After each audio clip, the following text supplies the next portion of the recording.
বন্ধুরা, স্বাগত জানাচ্ছি নতুন এক ভিডিওতে। বাংলাদেশের সবথেকে বড় ফলগুলোর মধ্যে অন্যতম কাঁঠাল। একই সাথে কাঁঠাল বাংলাদেশের জাতীয় ফল। দেশের সর্বত্রই কাঁঠাল গাছ ও কাঁঠাল ভালো হয়ে থাকে। তবে লাল মাটিতে কাঁঠাল গাছ ভালো হয় কাঁঠালের উৎপাদন এবং প্রচুর কাঁঠাল আসে গোটা গাছ জুড়ে। বাংলাদেশের সবথেকে কাঁঠাল উৎপাদনের শীর্ষে গাজীপুর। এই জন্যই গাজীপুরকে বলা হয় কাঁঠালের রাজধানী।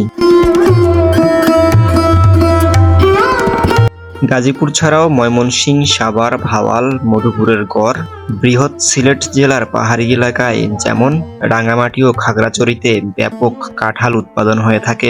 আমাদের দেশে এই ফলকে কাঁঠাল নামে চিনলেও ইংরেজিতে জ্যাকফ্রুট এবং কাঁঠালের বৈজ্ঞানিক নাম অর্টোকার্পাস। কাঁঠাল দেখতে যতটা সুন্দর, খেতেও বেশ স্বাদে ঘ্রাণে আরো হাজারো ভালো লাগা কাজ করে এই ফলটির প্রতি। তাই তো কাঁঠালে এত সব উপকারিতা।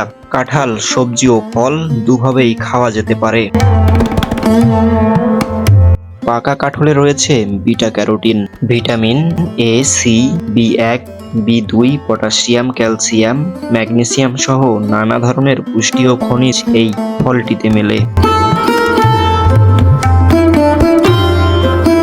বন্ধুরা, তোমরা এখনো যারা এই চ্যানেলটি সাবস্ক্রাইব করোনি, থেকে সাবস্ক্রাইব করে পাশে থাকা বেল আইকনটি বাজিয়ে দাও নতুন ভিডিও পাওয়ার জন্য। যারা ফেসবুক থেকে দেখছো অবশ্যই ফলো করে কমেন্ট করে জানাবে ভিডিওটি সম্বন্ধে।